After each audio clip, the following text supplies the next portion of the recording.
se passe quelque chose et tu vois que tu as une influence directe. Tu parles à quelqu'un, tu sens l'impact. Tous les jours, tu peux compter combien de votes tu as réussi à obtenir pour ton candidat. Et voilà, une personne ne fait aucune différence. Mais quand on est 1000, si 1000 personnes obtiennent 3, 4 votes par jour, c'est énorme, énorme. Surtout dans les États où les candidats gagnent avec 10 000 votes. Bon, et dans les primaires, il y a moins de gens qui votent, donc c'est encore un plus grand impact. Donc voilà, j'ai fait ça.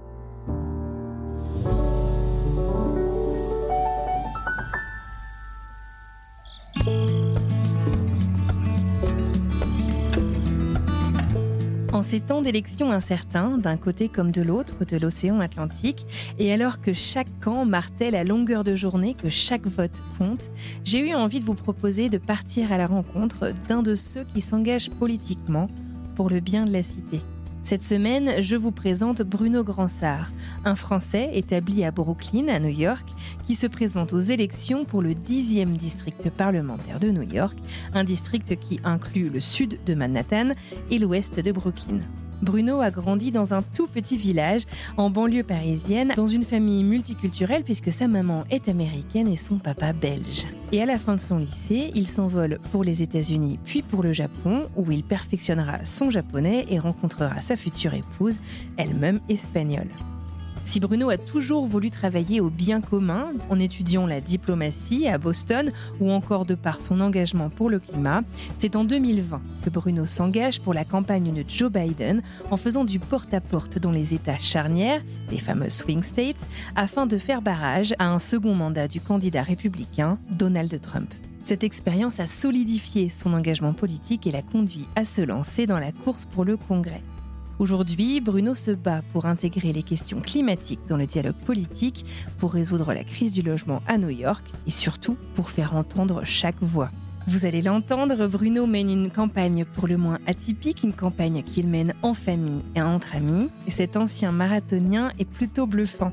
Entre le mois de janvier et d'avril dernier, il a parcouru pas moins de 500 km dans son district pour partir à la rencontre de ses électeurs. Je suis Anne-Fleur Andrely. Vous écoutez French Expat, un podcast de la rédaction de French Morning. Si vous souhaitez soutenir notre travail, abonnez-vous sur frenchmorning.com. Allez, c'est parti. Next stop, Brooklyn, New York.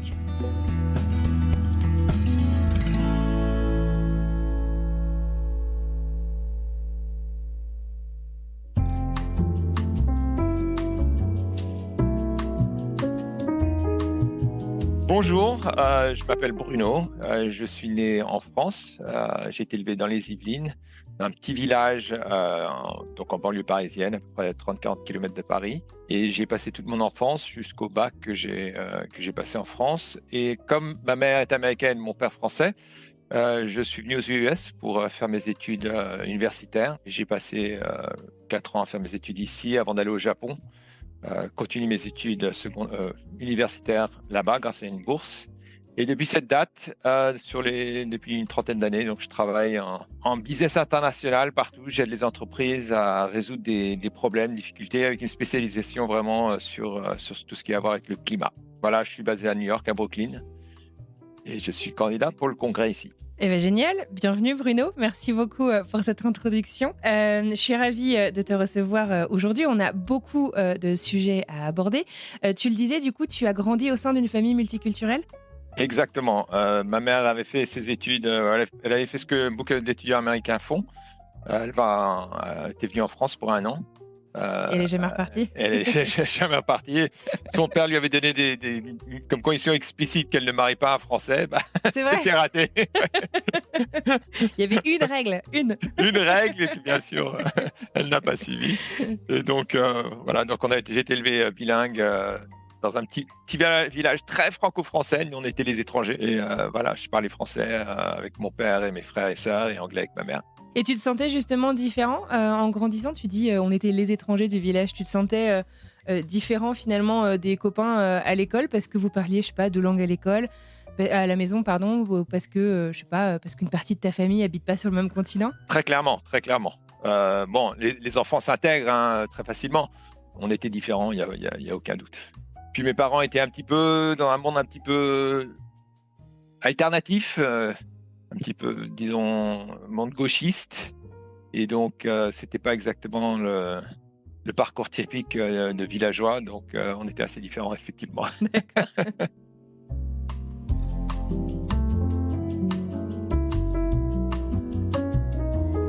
Alors arrive le bac, tu le disais, tu pars faire tes études aux États-Unis. Comment est-ce que tu as décidé de partir faire tes études aux US?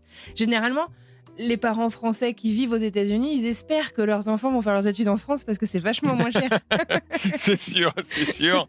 Alors moi, j'ai la chance, d'être le dernier de quatre, et donc j'ai pu regarder ce que faisaient mes frères et sœurs. Et dans ma famille, le système français universitaire, c'était pas toujours un très bon fit.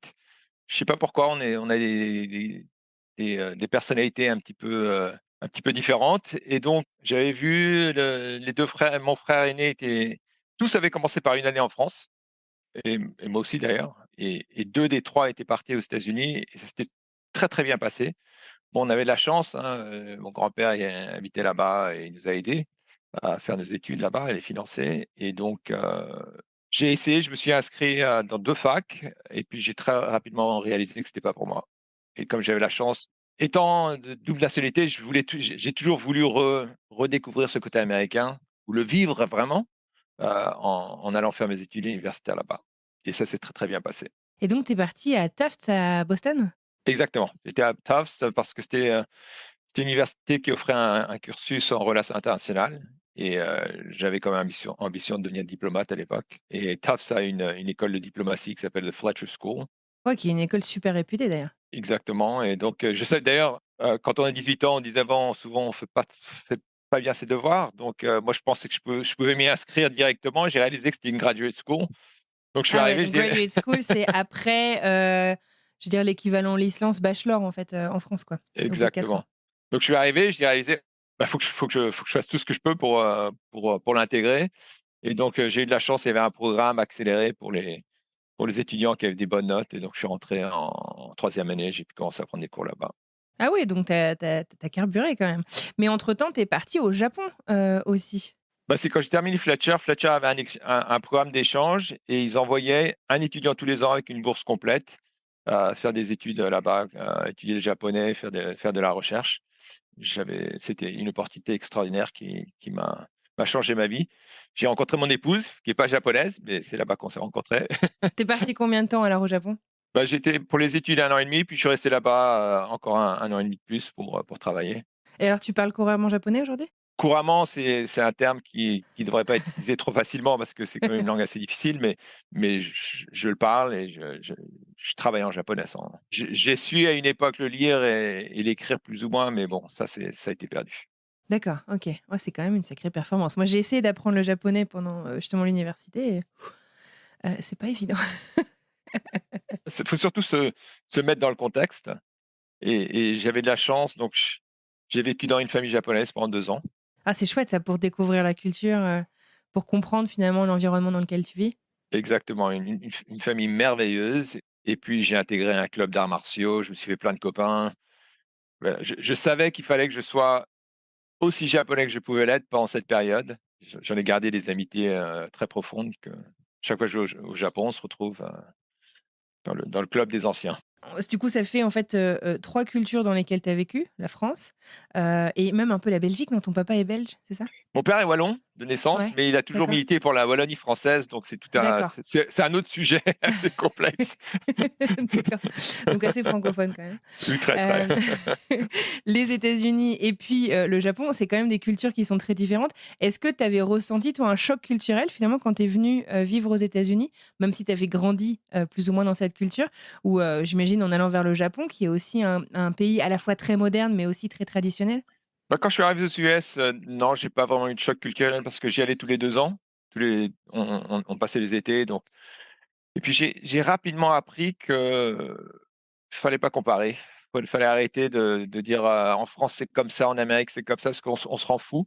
Donc en France, je suis français, en Amérique, je suis américain, et voilà. Et donc, voilà, j'intègre que c'est vraiment 2 systèmes différents. Il y a des différences assez énormes, et faut surtout pas comparer parce que voilà, on se rend fou. Et alors le Japon, comment ça s'est passé, parce que tu dis: «J'ai essayé d'être aussi japonais que possible» et finalement, c'est en étant aussi japonais que possible que tu as rencontré, la femme de ta vie? Exactement, qui n'est pas japonaise justement.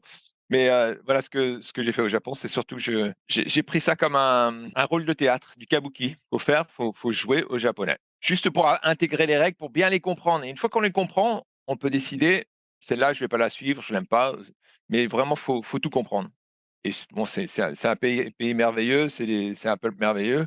Il y a beaucoup de différences aussi et je pourrais faire une longue liste de choses que j'aime et que j'aime pas, mais je vais pas le faire. C'est pas le propos. Voilà. Et alors, comment est-ce que tu as rencontré ta femme? Alors ma femme enseignait l'espagnol, elle est espagnole, à la télé japonaise, sur un programme de télé. Je l'avais déjà vu d'ailleurs sur NHK, la chaîne nationale, mais bon, je dis: «Qu'est-ce qu'elle sourit cette dame?» Je me demande pourquoi elle sourit tellement, tout le temps. Puis quelqu'un l'a invitée à une fête, on s'est chez nous avec mon roommate, mon colocataire et voilà, c'est The rest is history. exactement. D'accord. Et alors, le retour donc après le Japon, ça a été, vite évident que ce serait direction les États-Unis? Parce que ça aurait du coup aussi pu être, l'Espagne ou la France? Ça aurait pu l'être, mais bon, c'était assez clair pour moi qu'en tant que jeune professionnel, les États-Unis, c'est les plus intéressants. Je pense que le système hiérarchique est un peu différent, surtout à l'époque. Ça a changé, hein, la France d'il y a 30 ans, c'est pas la France d'aujourd'hui, c'est sûr. Et puis, j'avais pas nécessairement fait les grandes écoles françaises. J'avais pas suivi la France, c'est quand même un pays, traditionnellement, il y avait un parcours qui était le parcours que tout le monde suivait. C'était les On maths, valorisait c'était pas autant les voies parallèles, quoi. exactement. Je pense que ça a changé, hein, heureusement, mais et donc les opportunités que j'avais aux US étaient bien supérieures, surtout que j'avais fait mes études universitaires aux US, j'avais eu des très bons résultats et j'ai trouvé un groupe qui était assez extraordinaire, c'était un groupe de conseil qui travaillait globalement. Le patron qui était assez âgé a embauché que des jeunes. Il leur donnait un billet d'avion. Le premier jour, la première semaine: «Tiens, toi, tu vas aller en Thaïlande et tu vas me résoudre ce problème. Toi, tu vas aller au Japon, tu vas me résoudre ce problème». Bon, quand on a 25 ans, c'est extraordinaire, quoi. Quel type de problème? C'était, Bah, par exemple, on était une équipe de 5. On travaillait pour d'ailleurs un de mon premier client, c'était Saint-Gobain, un groupe français. On travaillait pour le PDG américain, de la branche américaine. Et ils avaient des joint ventures nazis c'était un désastre. C'était plein de petites joint ventures minoritaires, ça marchait pas. Il y en a qui perdaient de l'argent. Ils nous ont dit: «On ne sait pas quoi faire. Allez là-bas et aidez-nous à résoudre notre stratégie». Et donc, on était 5 et puis chacun dans un pays différent. On a passé plusieurs mois sur le terrain, rencontrer les clients, rencontrer les partenaires, les concurrents, etc. On est revenu avec nos recommandations au bout de 6 mois.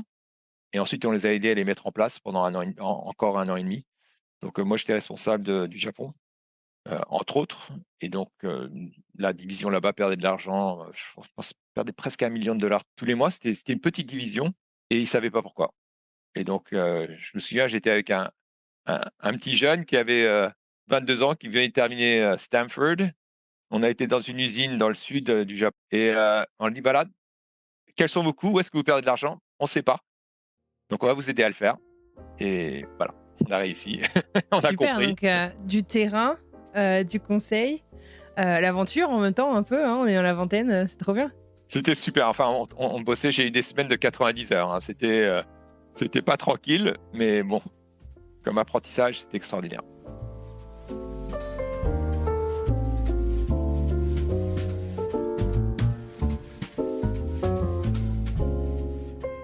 À quel moment est-ce que, tu prends, un virage et tu commences à t'engager en politique?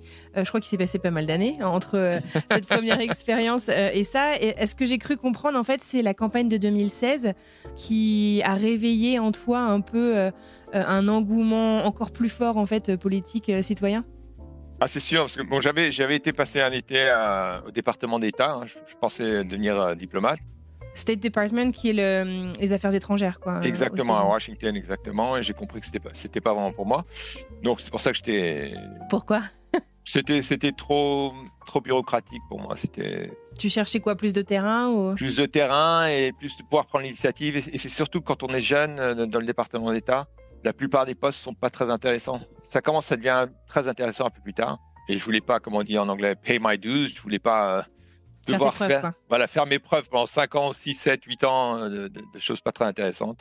Je travaillais pour un groupe américain qui appartenait à AXA. Et donc, j'avais été embauché par AXA à Londres et ensuite à Paris, en 2010 par là, quoi. Et donc j'étais encore en Europe quand le Brexit s'est passé. Et ça, c'était un truc que j'avais plus ou moins. Je travaillais entre Londres et Paris et je le sentais. Je sentais qu'il y avait un malaise à Londres. Donc ça, je le sentais bien. Donc c'était pas une grande surprise pour moi. Mais que Trump. Et je suis rentré aux US juste avant l'élection de 2016. Et j'ai été complètement choqué par l'élection de Trump parce que Donc moi, j'avais dit à Trump et tout. Hillary. Ouais. Voilà. J'ai dit à tous mes amis français, mais non, il a aucune chance. Et parce que c'était assez simple comme logique. Et les femmes vont jamais voter pour ce mec-là. Bah non, j'ai eu tort. 2018, donc j'ai commencé un nouveau job, j'étais très occupé. 2018, j'ai vu les résultats des élections, Les midterms, donc les élections de mi-mandat. voilà, qui étaient positifs pour les démocrates. Mais voilà, j'étais surpris de voir que Trump était toujours tellement fort dans les sondages. Et j'ai essayé de m'engager. Donc j'ai dit, oui, je passe beaucoup de temps à faire de la recherche, normalement. Qui peut battre Donald Trump? Donc j'ai vraiment étudié tous les candidats démocrates. Il y en avait beaucoup, hein, il y avait une douzaine. Comment tu t'y prends alors pour te dire qui c'est qui peut le battre? C'était regarder quel est le programme de chacun. Comme on dit en anglais, à la fin du jour, hein, une expression At the end of the day. at the end of the day, hein. Un anglicisme très En clair. fin de compte, je sais pas. Voilà, en fin de compte, allez, hein. C'est les États clés, les États charnières, Les swing states, c'est ce swing que tu veux states, dire? voilà, Ceux qui font un peu basculer le vote en fait, à chaque élection exactement. parce qu'ils sont ni rouges ni bleus, on sait jamais. Exactement. Il y a à peu près 5, 6, 7, 8, enfin ça dépend des années. Ça, c'est les États clés. Le reste, ce que pensent les gens en Californie, à New York, n'a aucun impact. Donc je me suis toujours mis, allez, on va regarder vraiment les programmes. C'est dingue, oui, mais ça c'est tout un autre vaste sujet. Euh, Qu'est-ce que les électeurs là-bas comment est-ce qu'ils vont réagir à ce programme de chacun? Est-ce que cette personne peut vraiment réagir positivement aux attaques de Trump? Voilà, j'ai fait ma petite analyse pour chacun des 12 cas. Quel impact en fait chaque programme national peut avoir, au niveau local, tu veux dire ou? C'est plutôt comment ça va être perçu. Par exemple, en Pennsylvanie. Et je suis arrivé à la conclusion assez rapidement que il y a que Biden qui peut le battre.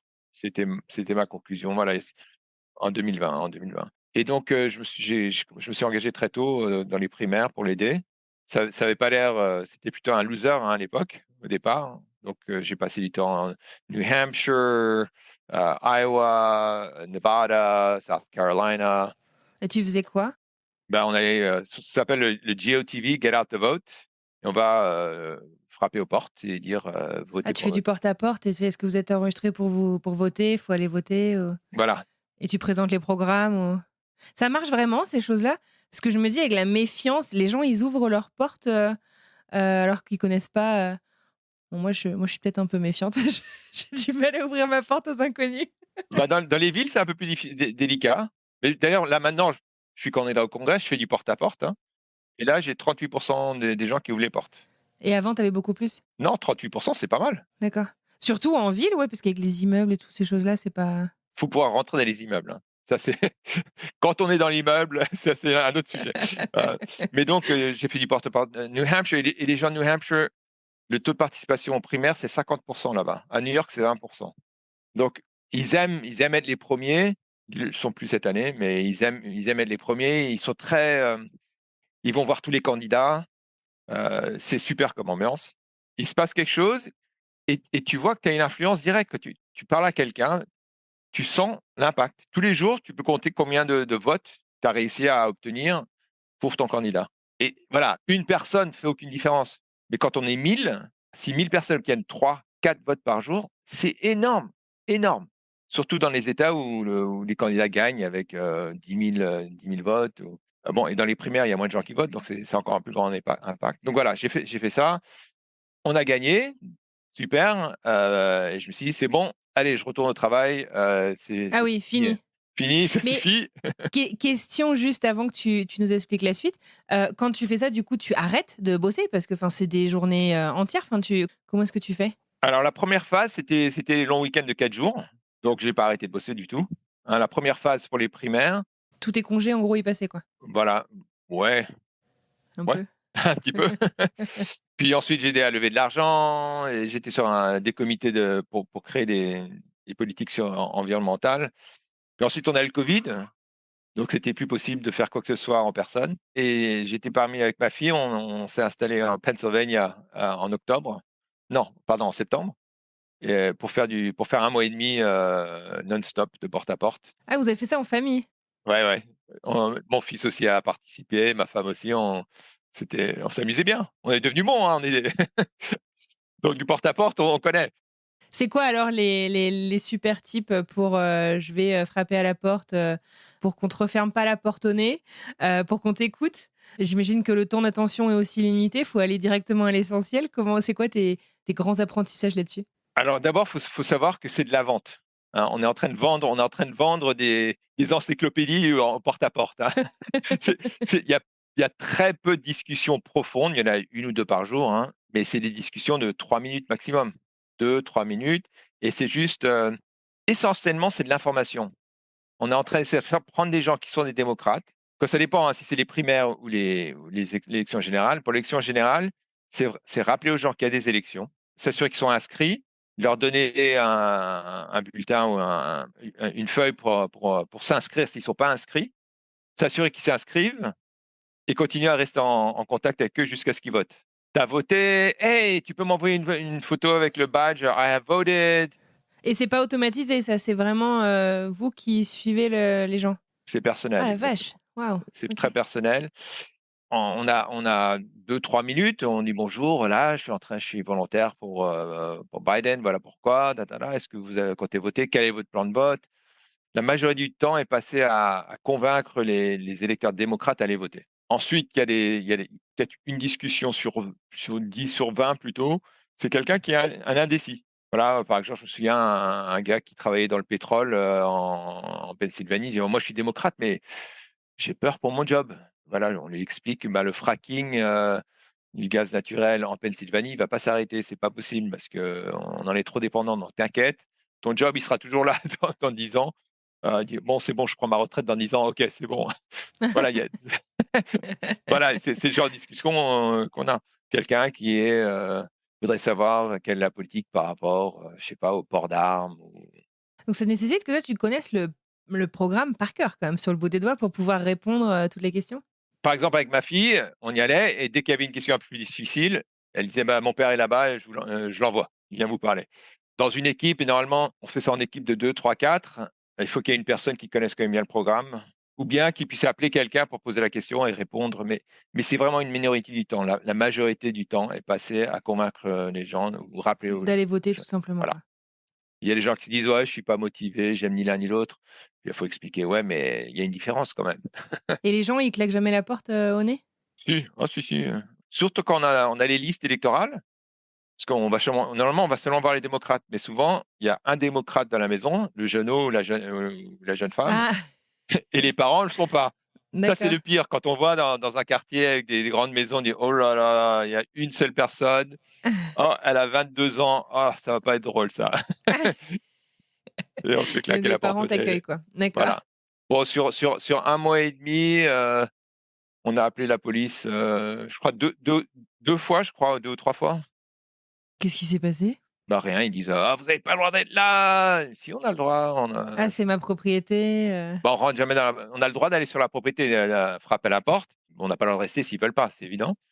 Mais dans la résidence, le lieu résidentiel, hein, ce qu'ils appellent, comment ils appellent ça en anglais là? les HOA? Enfin, Voilà, exactement. Voilà, certaines, faut que quelqu'un vous invite pour rentrer.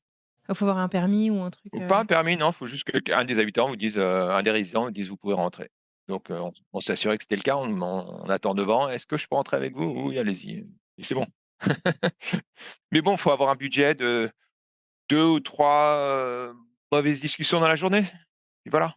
Puis, j'ai une politique, c'est voilà, la deuxième, je prends une petite pause et puis le troisième, je m'offre une glace. Et voilà, Ah oui, tu c'est as un comme ça. process, Donc je me dis: «Super, celle-là ou celui-là, il a vraiment été pas gentil, allez, je m'offre une glace, chouette.» C'est un jeu, hein, faut pas c'est un faut jeu pas le viser, statistique, quoi. hein. Voilà, c'est pas C'est ça. personnel, c'est des statistiques, pures Ouais, et bien simples. sûr. On parle à combien de personnes, combien nous claquent la porte au nez, combien nous ouvrent la porte et combien de votes on a gagné à la fin de la journée. C'est très simple.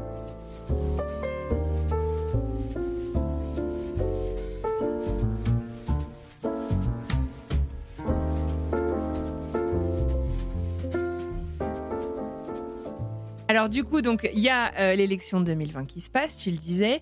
Tu retournes au boulot, tu fais quoi? Donc, voilà, je retourne au boulot, je suis très bien, ok, super.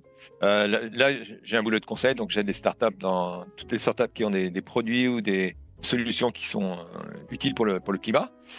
Donc, c'est un job, j'ai de la flexibilité, hein. Et donc, quand j'ai vu dans ma circonstance, et juste pour terminer la petite histoire, ce que j'ai réalisé, c'est que c'est pas seulement c'est pas les candidats qui sont le problème, c'est la structure de nos élections. En tant que démocrate, je suis démocrate, hein, on doit continuer à gagner les élections, c'est très très important. Le problème est structurel. On a un problème, on a des Le élections fait que ce soit primaires. quoi, suffrage universel, pas direct, tu veux dire ou... C'est plutôt, on a un système des élections primaires qui a bien marché par le passé, mais aujourd'hui, les primaires, c'est un système qui ne fonctionne plus. Les gens ne votent pas, 1 sur 5 environ.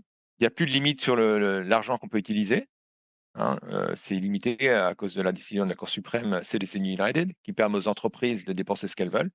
Et vu que les médias aussi sont assez polarisés, c'est un système qui a tendance à favoriser les candidats qui proposent le plus de polémiques, hein, qui sont Ils font les plus de plus. buzz Pour gagner une élection primaire, il faut être extrême. C'est les extrêmes qui votent. Moi, j'ai vu ça dans ma circonscription ici à New York. Il y avait 10 candidats. C'était un siège ouvert en 2022. Et le candidat, le gagnant, il a gagné avec 26% des votes seulement, 26%, après avoir dépensé 7 millions de dollars de sa fortune personnelle. Alors que la deuxième candidate, elle a obtenu 24 et elle a dépensé 1/12 de ce qu'il a dépensé. Personne n'allait le confronter dans les primaires parce que, voilà, quand on est en politique, perdre des élections, c'est pas top pour sa carrière. Moi, je suis pas un politicien, ça a aucun impact négatif sur ma carrière. Peut-être futur politique si j'en voulais une, mais voilà. Et donc, c'est pour ça que c'est pour ça que j'ai décidé, il faut que je me présente et je me présente sur un système de réforme politique il faut ouvrir les primaires. C'est-à-dire qu'aujourd'hui, si on est démocrate, on ne peut que voter pour un démocrate dans les primaires. Si on est un indépendant, on ne participe pas aux primaires. Or, dans 85% des circonscriptions, le gagnant de la primaire démocrate ou républicain va automatiquement gagner. Où j'habite, c'est 85% démocrate environ. Donc, c'est la seule élection qui compte, c'est l'élection primaire. Alors, si c'est une élection où il n'y a pas de concurrence, il y a un seul candidat, ça devient un système. Oui, une fois qu'on sait qui est le candidat démocrate, il y a le suspense, c'est pas énorme, quoi. Voilà. Voilà. Mmh. Et le problème, c'est que ça exclut une grande partie de l'électorat, puisque les indépendants, les non-inscrits, et la plupart des jeunes aujourd'hui s'inscrivent comme non-inscrits ou indépendants. Ouais, moi, je suis inscrite, mais je veux pas d'étiquette, Bah voilà, par exemple. c'est case in point. Peut-être qu'au Colorado, c'est peut-être différent qu'à New York. À New York, un démocrate ne peut que voter dans une élection démocrate. C'est différent parce que, par exemple, j'ai reçu justement, mes ballots, pour pouvoir voter aux primaires, peu importe mon étiquette. Voilà. Bah ça, c'est top comme système. Bah, à New York, c'est pas le cas, c'est fermé, c'est un système fermé. Comme en France, en fait. Pour, les primaires, il faut être membre d'un parti pour, pouvoir voter, en tout cas, c'était le cas avant. Oui, mais la différence, c'est que il y a Ouais, j'ai il y a voté aux plus que 2 européennes. candidats, Bah, il y avait 35 candidats ou 36, je crois. Et ensuite, donc c'est quasiment 3 tours primaires pour le parti. Et ensuite, il y a 2 tours. Toi, à ton échelle locale, c'est aussi donc, réussir à avoir un impact sur, tes, comment on dit? Tes circonscrits? Ouais, c'est surtout, je veux commencer ce dialogue, hein. Je me suis inscrit parce que je sais qu'il n'est pas très, le incumbent, donc le représentant actuel, n'est pas particulièrement aimé ou apprécié. Il est juste, il est compétent, hein, il n'est pas incompétent. Il est compétent, très, très, très riche, mais pas particulièrement apprécié. Et donc, c'est pour ça que je me suis dit, voilà, j'ai une chance de pouvoir J'ai une carte à jouer? voilà, j'ai une carte à jouer. Elle est très, très difficile, hein, c'est David contre Goliath, hein. Si je peux permettre à ce dialogue commencer, hein, sur comment ouvrir notre système primaire, et puis il y a plein d'autres sujets, hein, locaux, bah, je serais très content. Et alors, ça a été quoi la réaction, dans ton entourage, dans ta famille, que tu te lances, officiellement finalement en politique? Est-ce que ça a surpris personne, vu ton engagement finalement passé? Ou est-ce que les gens ils ont été: «Quoi?» Comment ça s'est passé? Ben, c'était pas très positif.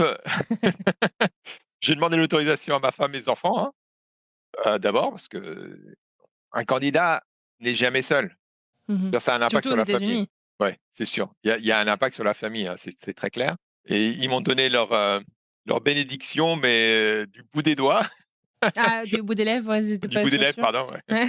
Ouais. C'était quoi leur réserve? Et c'est que c'est dur, c'est super dur. Et la vie de famille, c'est dur sur sur mon business, hein, sur mes clients. Hein. J'ai continué à travailler à temps partiel jusqu'à ce que je sois sur le ballot. Donc une fois que j'ai obtenu les signatures qui m'ont permis d'être candidat officiel en avril, depuis je suis à plein temps sur la campagne. Hein. Ça a un impact là-dessus. Et puis voilà, s'en prendre à Goliath, c'est pas évident. Ah ouais, tu sens qu'il y a des attaques, personnelles, il y a des Ah ben, il y a certains, surtout que ceux qui habitent pas à New York, ceux qui habitent dans la circonscription, ils comprennent que il est pas très apprécié. Mais comme il est tout le temps sur CNN, au CNBC, il y en a qui croient mais ça va pas, non? Tu t'en prends à lui, c'est notre héros. Non, mais votre héros, il est pas très apprécié, il fait rien pour nous ici. Mais ouais.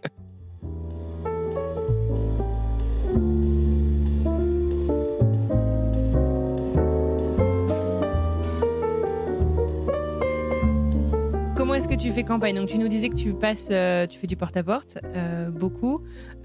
Aujourd'hui, je crois que tu as une journée marathon, dans les médias. Tu réponds du coup à beaucoup d'interviews. Comment ça se passe? Comment est reçu ton message? alors j'ai décidé de tout faire différemment des codes habituels parce qu'on ne bat pas un multi-millionnaire avec de l'argent. Donc je me suis dit qu'est-ce que lui ne peut pas faire? Qu'est-ce qu'un candidat devrait faire? Donc j'ai commencé par marcher. Je me suis dit, ce que je vais faire, c'est que j'aime la marche, donc coup de chance. Je vais marcher toutes les rues du district et je vais parler aux gens sur toutes les rues. OK. Il est grand comment ton district pour qu'on ait une idée? Il y a 800 000 habitants, 870 000 habitants. Et j'ai marché toutes les rues résidentielles, hein, pas les autoroutes et tout ça quand même. Et c'était 350 miles, donc environ 550 kilomètres hein, à peu près. Donc c'est assez grand, c'est sûr. Ouais. Tu fait ça combien de temps? J'ai commencé mi-janvier, j'ai terminé fin avril. Mais ce qu'il faut savoir, c'est que quand on marche et qu'on s'arrête et on parle aux gens, c'est très lent. Je pouvais pas faire 30 km par jour, c'est pas possible. Sinon, et l'intérêt, c'était de marcher, de tout voir de mes yeux et de parler aux gens. Et ce qui a ralenti la chose, bien sûr, en moyenne, je faisais peut-être 13 km par jour à peu près. Et cette partie-là, c'est très très bien passé. J'ai parlé à peu près à 5000 personnes. Voilà, je leur donnais des tracts avec mes idées. Et puis ça m'a permis surtout de comprendre que chaque quartier a ses propres problématiques. Hein. Vraiment, chaque quartier a ses propres problématiques, ses propres... Et il y a un besoin de solution qui est différent dans chaque quartier. Cette partie-là, c'est très très bien passé. Ensuite, une fois que j'étais sur le ballot, donc j'ai dû récupérer 2500 signatures. Ça, c'était pas mal de boulot quand même. Les signatures, du coup, c'est des citoyens lambda, entre guillemets, ou c'est comme en France, il faut que ce soit, je sais pas, des représentants élus qui signent pour toi? Non, ça doit être juste des gens qui sont inscrits en tant que démocrates dans la circonscription. Et ça, c'est pas évident parce que souvent les gens ne se souviennent plus. Je suis démocrate, est-ce que je suis indépendant, je me souviens plus. Et est-ce que ma rue est dans le district? Bon, heureusement, le district est assez grand, donc quand on va au centre, la majorité des gens ils vivent dans le district. Donc, une fois que ça s'est terminé, c'était une question de OK, maintenant comment je passe d'un truc qui était à mon échelle où je pouvais tout contrôler. Comment est-ce que je fais comment on dit en anglais, to scale up, hein, créer une vraie organisation. Et c'est ce que je suis en train de faire tous les jours. Et ça implique.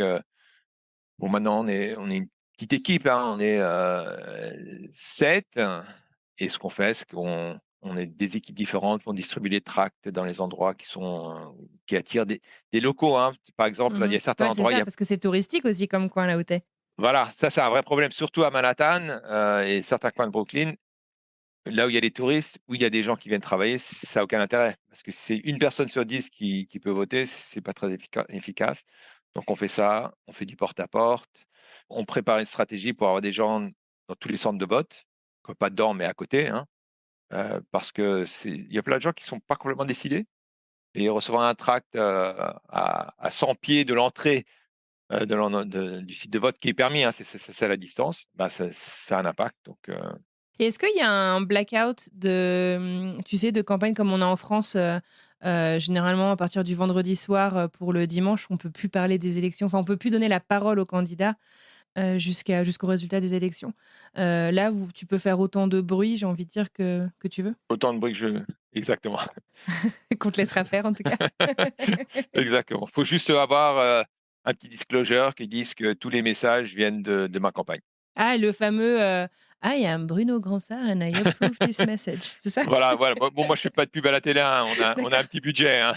Mais j'allais te demander justement comment est-ce que, tu finances, tout ça? Parce que les campagnes, américaines sont aussi souvent connues pour, brasser mais des chiffres, assez enfin des budgets démesurés. Comment est-ce que tu fais du coup? Parce que tu as arrêté de travailler, il y a une réalité financière, aussi? Moi, je suis dégoûté par le rôle de l'argent dans la politique aux US. Donc, je voulais surtout pas jouer ce jeu-là. Et donc, pendant les premiers quasiment 4 mois, j'ai passé 0 effort à lever de l'argent. J'ai mis un petit site, hein, envoyer de l'argent ici. J'ai levé très, très peu. J'avais même pas besoin de lever suffisamment pour payer les tracts et j'ai décidé aussi que je voulais pas utiliser mon argent. Je veux que ce soit un reflet de ce que n'importe qui pourrait faire s'ils peuvent se permettre de travailler de la maison et prendre du temps sans travailler, hein, soyons clairs quand même. Et donc la première phase, j'ai dépensé moins de $5 000, hein, parce que c'est le threshold, la limite, le seuil, une fois qu'on dépasse ce seuil, on est obligé de déclarer, remplir tout un tas de formulaires avec le FEC, hein, Federal Election Commission, pardon. Et donc, je n'avais pas atteint ce seuil avant le 31 mars. Je t'ai pas donné une idée, hein. C'était pas nécessaire, hein, c'était moi qui marchais, qui distribuais les tracts. Donc voilà. Et bon, avec un site web et tout ça, bon. Et ensuite, la deuxième phase, j'ai commencé à lever de l'argent. J'ai levé $25 000 auprès de petits contribuables, hein, quelques amis, famille, tout ça. Et voilà où j'en suis, quoi. Donc ça me permet d'embaucher des stagiaires et là, de faire un peu de pub et créer une vraie campagne. Parce que la campagne jusqu'à avant, c'était moi. C'est moi tout. Et du coup, alors, est-ce que tu as mis ta famille, à contribution? Ou en tout cas, tu leur as pas imposé, mais ils se sont proposés? J'imagine qu'ils tractent aussi, qu'ils font un peu campagne? Bah, au départ, très, très peu. Très, très pendant toute la période, la première période où je marchais, c'était pas possible de venir avec moi. C'était très, très personnel. Ouais, si tu arrives en groupe, les gens sont peut-être pas, prêts à discuter. Finalement, c'est plus impressionnant qu'autre chose? Non, mais c'était ça et puis c'est aussi c'est dur, c'était mon rythme. Très poussé. J'ai demandé de l'aide à la personne, voilà. Une fois que pour les signatures, on m'a aidé un petit peu. Hein, j'ai eu des amis, j'ai eu, mon fils, ma femme m'accompagnait parfois et ça marchait beaucoup mieux quand elle était à côté de moi, c'est sûr. Donc j'ai commencé à voir, oula, vraiment, avoir un mix de personnes autour de moi, ça peut vraiment aider. Et puis une fois que j'étais sur le ballot, donc mi-avril, une fois que donc mon nom était officiellement en tant que candidat, ben là, c'est là où j'ai commencé à demander plus d'aide. Et là, mon épouse et mon fils, il était à l'université là, mais il est de retour. Donc il se lève les matins, il va aux écoles, distribuer des tracts, avec un copain à lui et puis, on a d'autres stagiaires mais ma femme aussi, m'accompagne beaucoup plus maintenant. Un engouement, familial et communautaire. Voilà. Je vais pas dire qu'elle adore, hein, je vais pas dire qu'elle adore, mais bon, elle voit que c'est réel quand on rencontre pas mal de gens dans la rue qui disent: «Ah mais j'ai déjà voté pour toi» ou «Je vais voter pour toi», bon, elle voit que: «Ah ouais, ça a un impact, ah ouais, c'est pas mal ça». Et alors du coup, si tu es élu, donc c'est, au congrès, que tu seras? Exactement, ouais. Et c'est quoi? C'est plusieurs, enfin, parce que du coup le congrès c'est, pas à New York? C'est à Heu, Washington DC, ouais, exactement. ouais. Donc du coup c'est quoi? C'est toutes les semaines? Enfin, comment est-ce que ça se répartit en fait dans une vie, de tous les jours? Comment est-ce qu'on peut être auprès de ces électeurs, et de ces enfin des citoyens en fait de la circonscription, dont tu t'occupes, et être aussi en fait, bah, voilà sur le sol du congrès, régulièrement? Alors, c'est par période de 3 semaines si j'ai bien compris, hein, et j'ai pas passé énormément de temps à étudier le calendrier parce que voilà, je suis focalisé sur le 25 juin Ouais, ouais, pas bien sûr, une et étape pas à le la fois. reste. Voilà, une étape à la fois et normalement les sessions, c'est 4 jours par semaine. Donc les gens rentrent chez eux pendant 3 jours, des longs week-ends et puis comme c'est des sessions de 3 semaines, il y a des grandes périodes où ils sont de retour chez eux.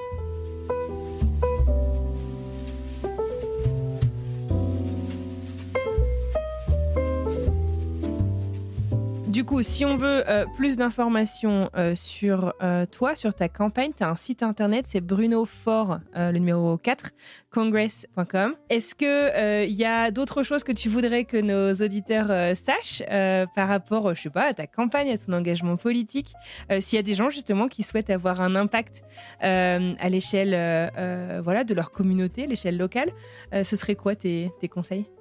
Je pense que mon conseil, c'est pas se mettre dans un coin et déprimer sur l'état du monde.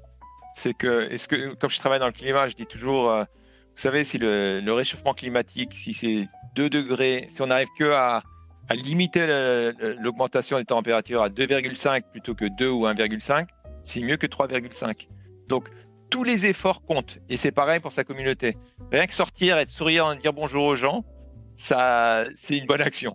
Je me souviens quand j'étais jeune, je pensais mais il faut que je change le monde.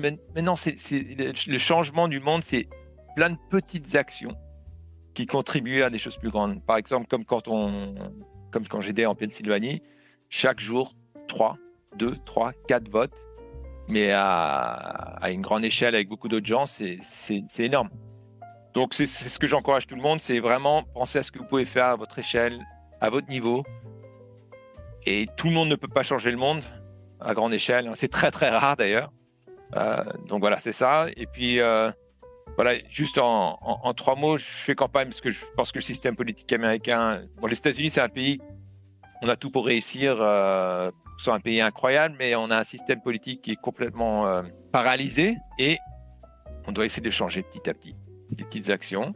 Deuxièmement, sur le climat, c'est une priorité et il faut continuer à faire des efforts. Il y a plein de choses, on peut le faire, hein, ça peut être résolu. Vraiment, j'abandonne pas, il y a plein de choses qu'on peut faire. Et puis c'est pareil, donc moi je suis candidat pour un changement politique, pour intégrer le climat au dialogue politique. Hein. Et troisièmement, sur plein de sujets locaux, très locaux à New York, dont la création ou de faire baisser le prix des loyers, parce qu'on a une crise du logement qui est catastrophique, qui accroît la différence entre les riches et les pauvres, qui n'est pas acceptable. Ça a un impact sociétal énorme. Donc voilà, il y a beaucoup de choses qu'on peut faire. Un dernier mot, hein, et s'il y a des gens, s'il y a une partie de l'audience qui habite à New York, qui voudrait aider, allez sur le site Bruno for Congress, numéro 4 congress.com. Et puis là, on est en train de former plein de volontaires pour aider à faire du porte-à-porte pour les 2 dernières semaines. Très bien. Eh ben, écoute, le message est passé. Et puis moi, je rajouterais une chose, puisque le vote, c'est aussi un sujet, j'ai envie de dire, de chaque côté de l'Atlantique. Une manière aussi d'avoir un impact, c'est de voter, tout simplement. Exactement. On est bien d'accord là-dessus. Ouais. Ok. Eh ben, écoute, merci beaucoup, Bruno. On te souhaite tout le meilleur pour la fin de cette campagne. Et puis, plein de belles choses pour la suite. Merci Anne-Fleur. Hein. Merci beaucoup. Et puis, merci à tous pour votre temps.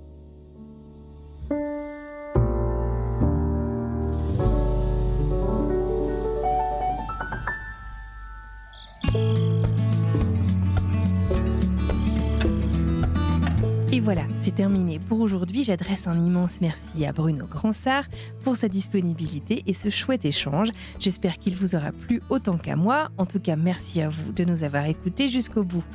N'hésitez pas à partager cet épisode autour de vous ou encore à nous laisser 5 étoiles et des petits commentaires, ça compte énormément. Merci d'avance. La semaine prochaine, on s'envole direction la Finlande. Je vous laisse découvrir un petit extrait.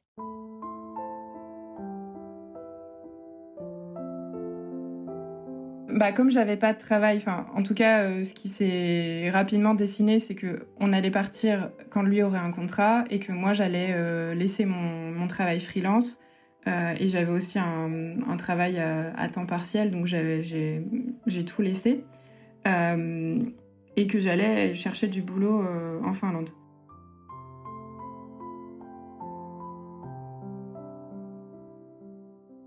Et voilà, c'est tout pour aujourd'hui. Encore merci pour votre soutien chaque semaine. Je vous retrouve donc mardi pour une nouvelle histoire. À bientôt.